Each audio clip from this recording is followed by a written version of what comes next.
Support comes from Missouri Forest Products Association, committed to sustainable and sound conservation of the state's forests, which support more than 41,000 Missouri jobs, resulting in a $10 billion industry. ChooseWood.com. From St. Louis Public Radio. This is St. Louis on the Air.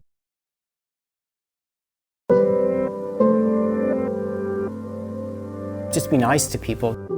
Don't hurt people. That's what, to me, Christianity is all about. Monica Finney, the drama therapist, just had such an important role in the film. We tiptoed forward, and then, like I said, momentum is a magical thing. You just get oversensitized to other people, and once you hear people's stories and you can understand them, then you can go on from there.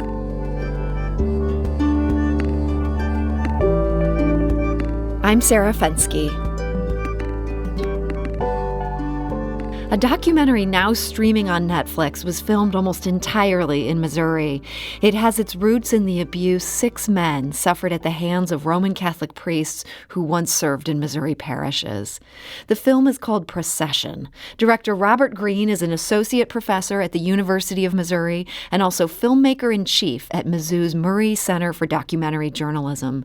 He made the film in conjunction with the 6 abuse survivors. As one man explains, before working on the film, he'd been unable to open up about what he suffered. I'm a New York City contractor. I can chew the balls of a union electrician and get my money back, but I can't talk about what happened to me when I'm 13 without choking up and you know. And that is abuse survivor Ed Gavigan. Guided by Greene, Gavigan and the 5 other men each developed a scene in the film as a sort of therapy. The men also played roles in each other's scenes. In one scene, survivor Tom Viviano plays the priest. I'm so glad that long mass is over. Come here, young man. Would you have a drink with me? Cheers.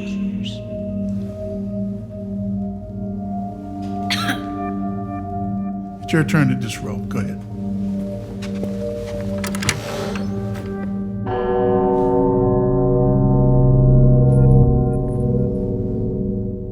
And that is from the documentary Procession, in a scene developed by survivor Michael Sandridge. Michael lives in Kansas City, and he works as an interior designer, and he joins us today. Michael Sandridge, welcome. Hello. And we're also joined today by Procession director Robert Greene. Robert, welcome.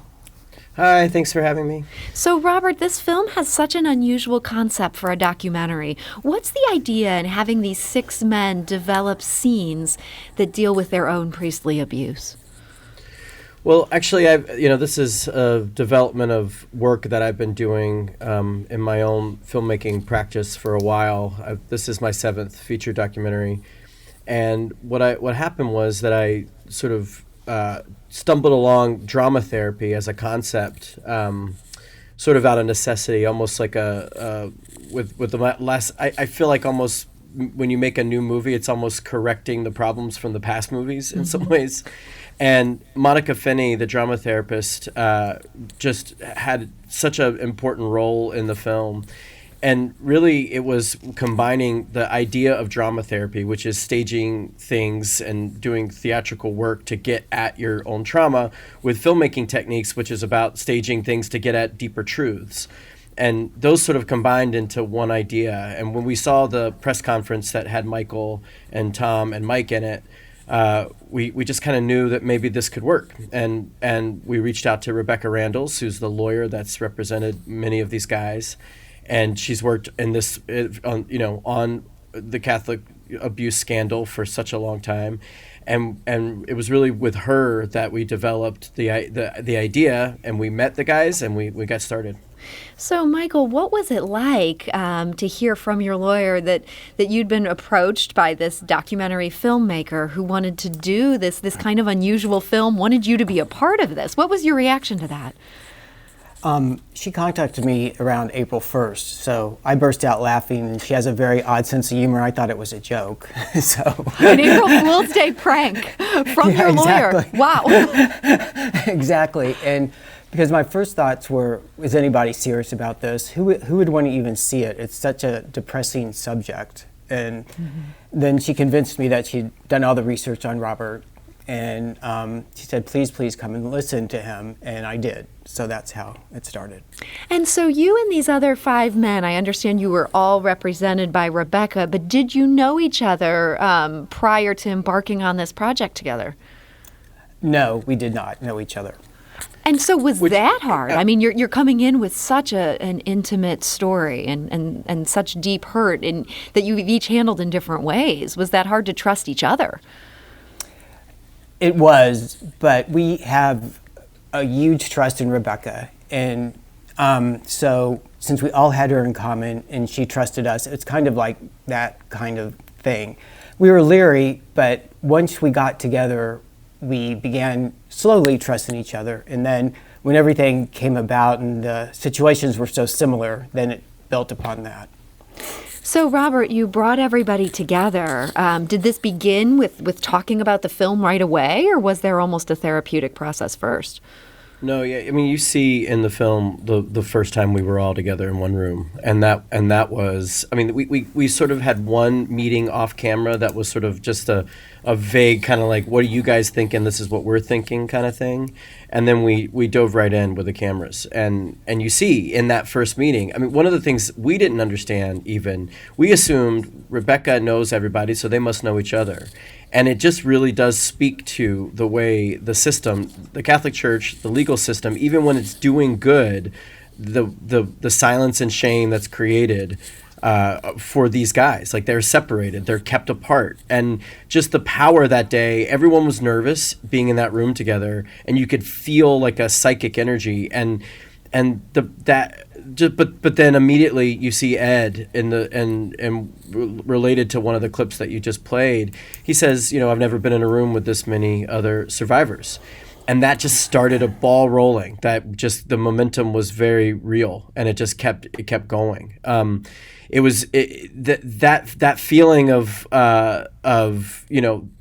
can we do this? I mean, that first meeting was just as much about maybe we shouldn't do this as maybe we should, because by that point, even a couple of months in, the guys were getting excited, and we were nervous. We were probably as nervous as anybody else was about whether we should even attempt this. And so that first meeting, you hear a lot of discussion about, hey, maybe this isn't the right thing to do. And then we tiptoed forward, and then, like I said, momentum is a magical thing, and we really did build momentum. And it was Michael. I mean, Michael, you see in the beginning, Michael was a leader of this. He was the one who just like darted in with his thoughts and his feelings, and ended up being, the backbone to everything.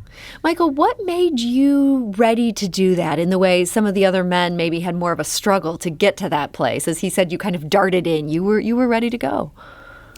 Well, I was fortunate enough that my family and friends believed me. These other men didn't have that kind of support. And I wanted to be able to help them support and get the message out that they should be believed and they're telling the truth. So that's basically what happened. And it's difficult, and you just get oversensitized to other people.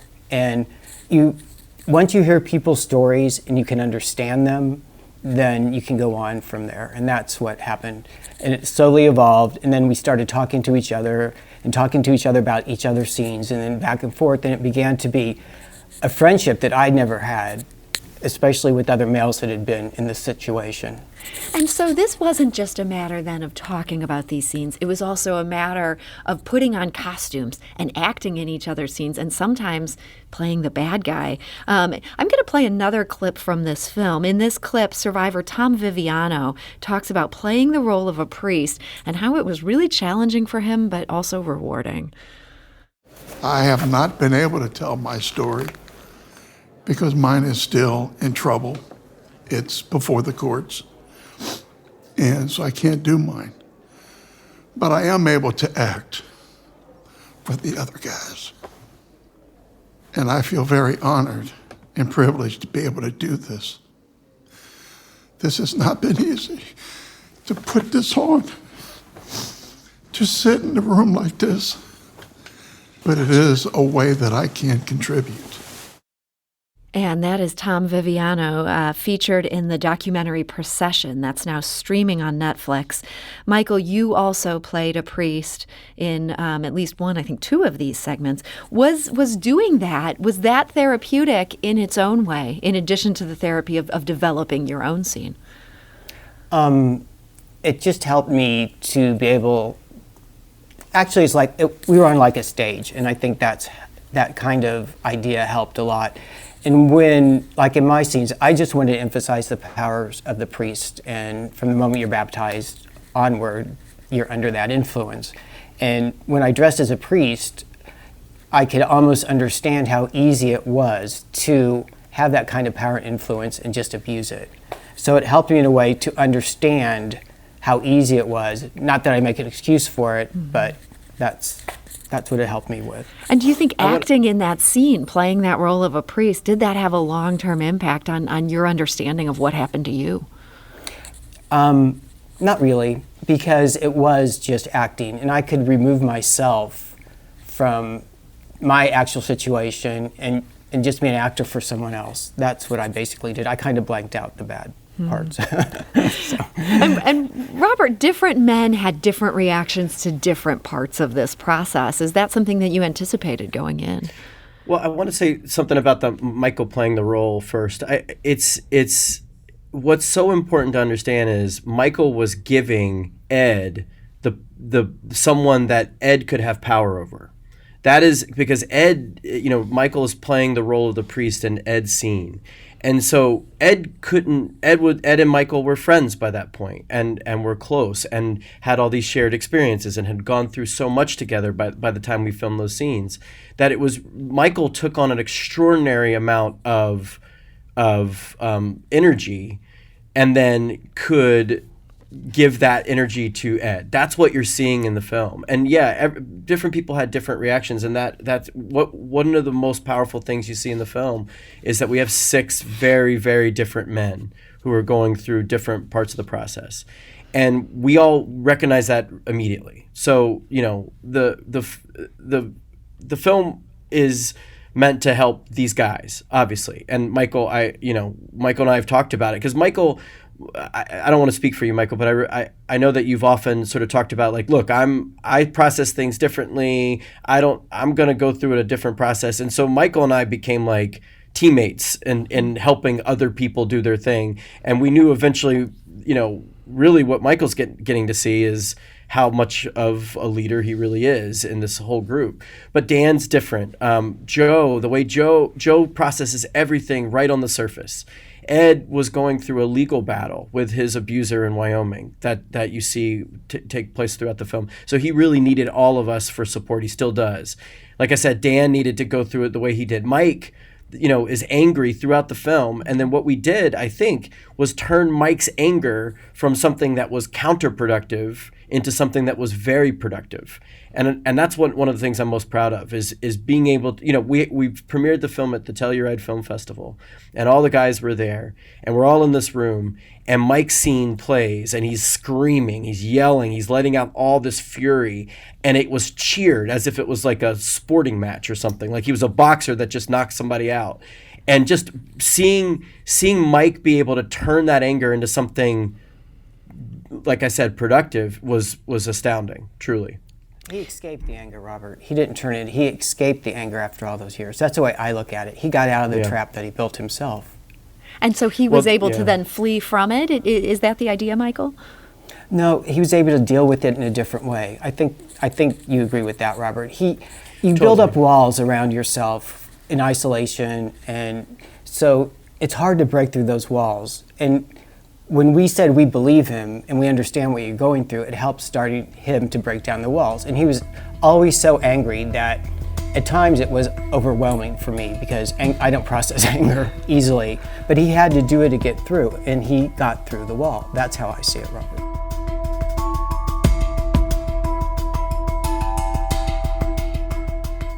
We need to take a quick break, but we'll be back shortly to continue this conversation. This is St. Louis on the Air on St. Louis Public Radio.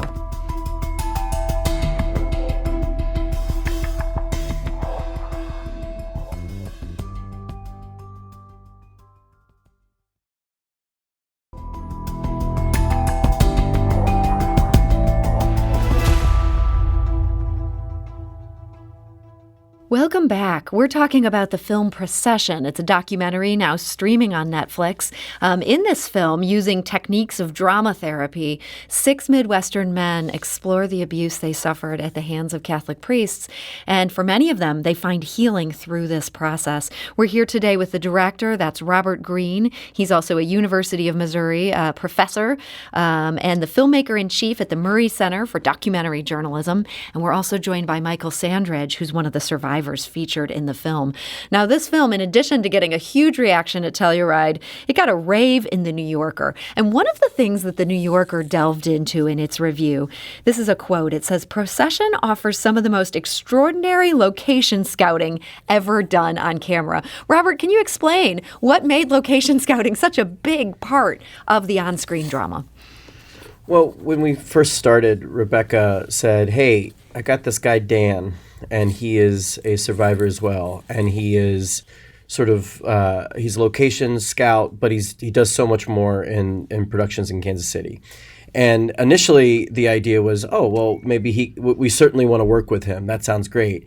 And then it became like, as soon as we started talking, it was clear to me that even just the metaphor of looking for something, the act of scouting, which really involves Dan being very personable, very charming, very nice, and he goes up to people and he says, "Hey, this is what we're looking for." Just seeing that process was initially just like that was going to be exciting.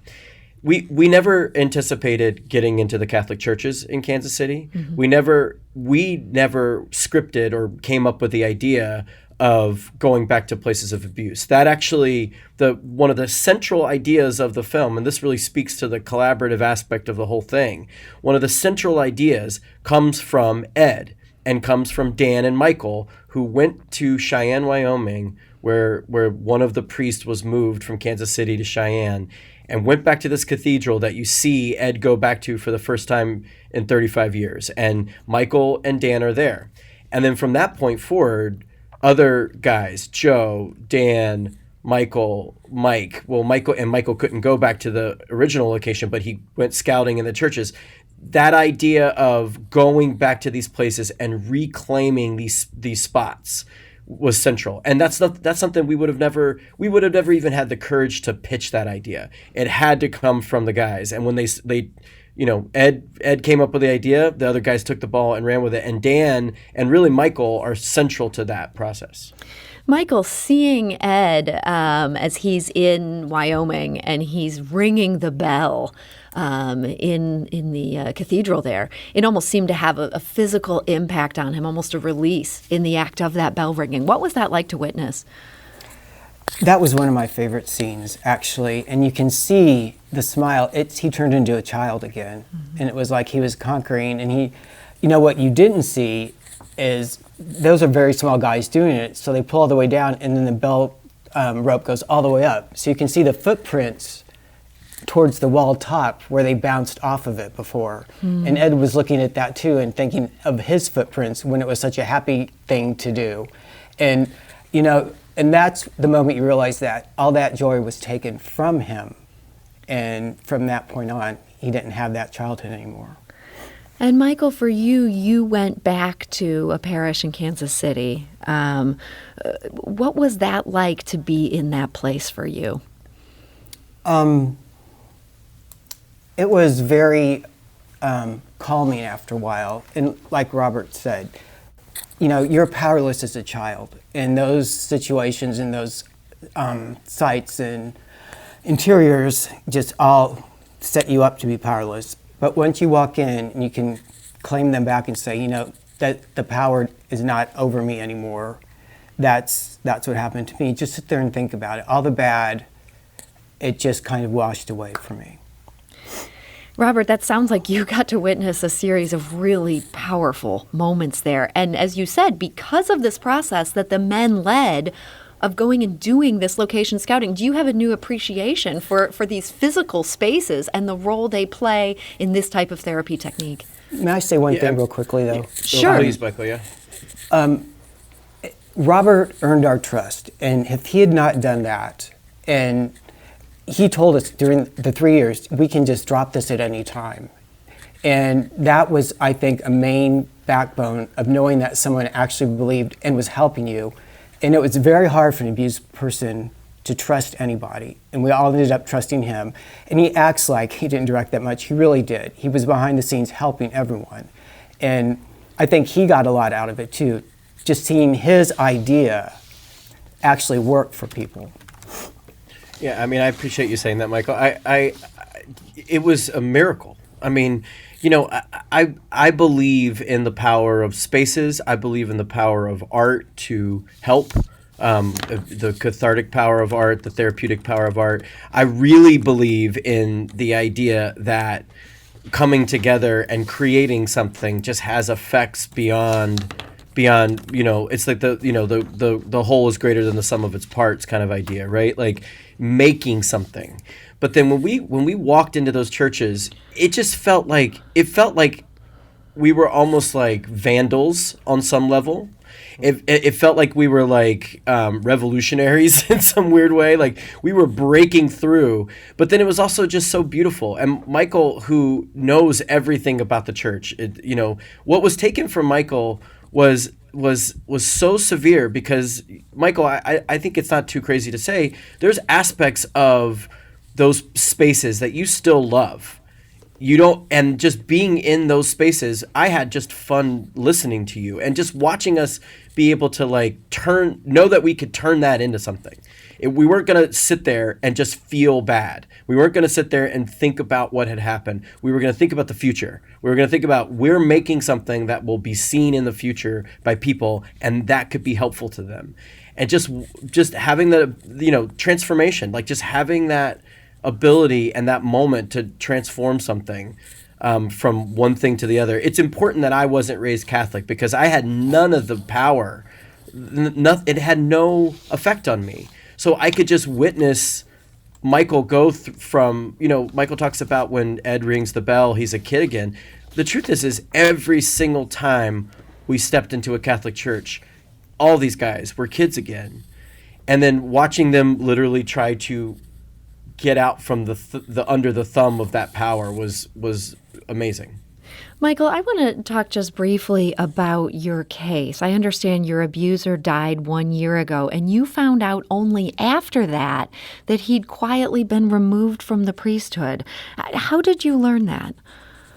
I have a good friend, Kathleen, who works for the diocese, and she called me and informed me of that because she knew how much it meant to me that he was laicized. But so that's how that happened. And did that feel to you like that gave you some closure or made you feel better about this terrible situation? It made me feel a lot better because it just validated that I was telling the truth, and so were all the other people that accused him, all the other guys. And, you know, the quietly thing really disturbed me. However, the bishop said he did write the family and tell them the reason that he was laicized. So that made me feel good also. So he basically confessed or at least acknowledged in a way that there were these accusations. This is why I was pushed out of the priesthood. He did not. The Vatican Council pushed him out. So he's never admitted the guilt the whole time. So this is something that the church hierarchy wrote this letter that you're Exactly. reviewing. Oh, okay. Yes. And so that felt good to you. Yes. So, Michael, one of the things that really struck me in this film, there's a part where we see you talking about your parents and you say, I don't want them to lose their faith.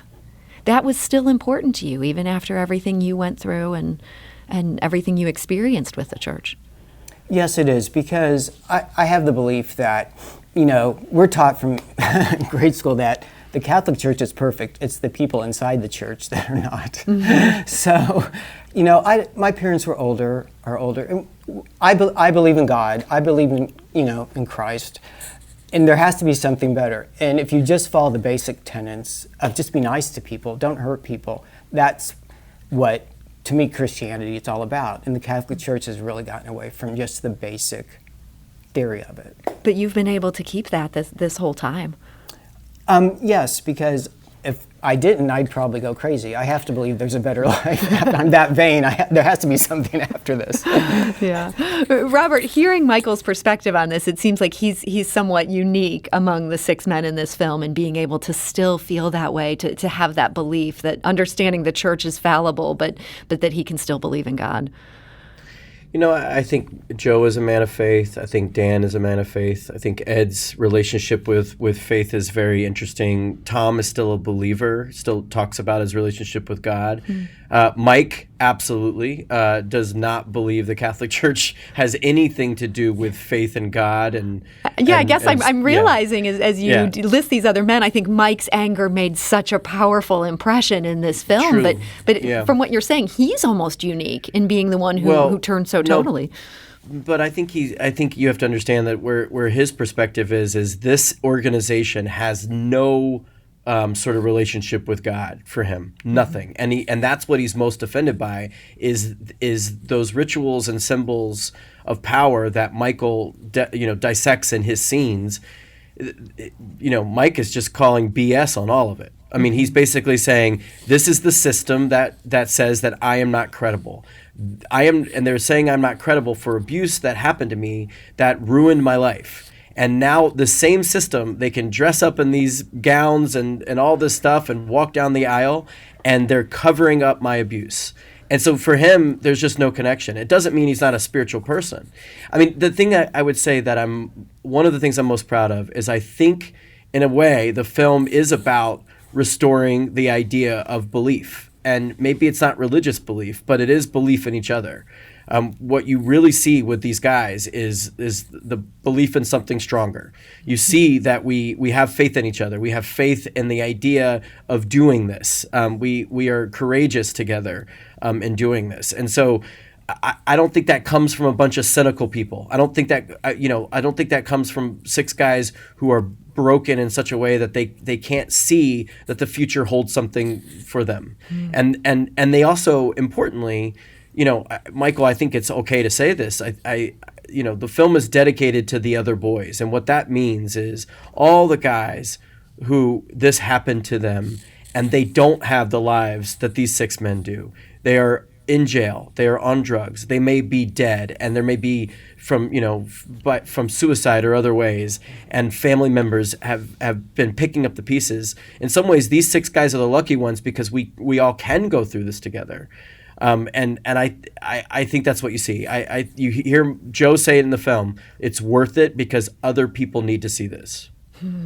Well, this film is it's such a powerful film to watch. I want to encourage people to check out Procession. It's now streaming on Netflix. And Robert, this film has had such an amazing reaction, rave reviews, just tons of people watching this and talking about this. Are you pleasantly surprised to see a documentary with such a serious topic be able to find that measure of appeal to the public? I think the film, what we don't do is just, sort of bury the audience's face in the trauma. It's not about that darkness. It's about, we talked about this often throughout the making of the film. This film is not about the past. It's about the future. It's about doing something. And if this means that, another boy or another kid who was abused can step forward and find some strength in these guys, I think one of the sad reasons why it's appealing is because their child sexual abuse is rampant. Mm-hmm. There are so many people who relate to this, whether it was in the Catholic Church or not. There are so many people who were abused as children in this way. And what we do is we have these incredible 6 guys, and they lead this process.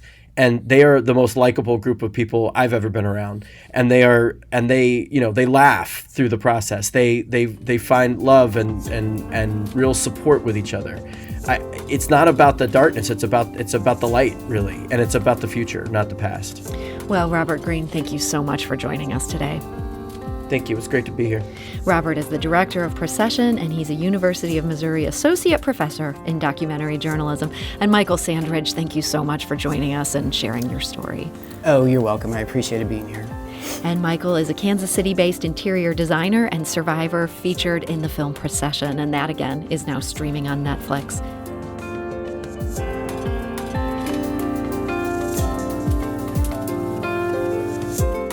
This episode was produced by Kayla Drake with audio engineering and podcast design by Aaron Dorr. Our executive producer is Alex Hoyer.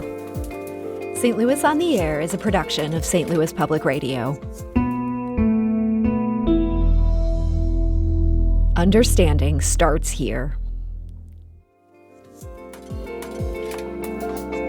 If you learned something new from today's episode, consider leaving us a review and rating on Apple Podcasts on the App Store. It's the easiest way to help people discover our show. We appreciate it. Thank you. St. Louis Public Radio is a member-supported service of the University of Missouri, St. Louis.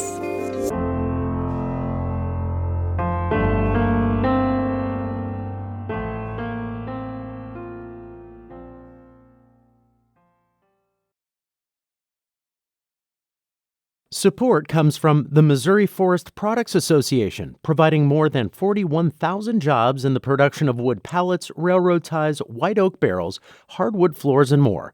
Details at choosewood.com.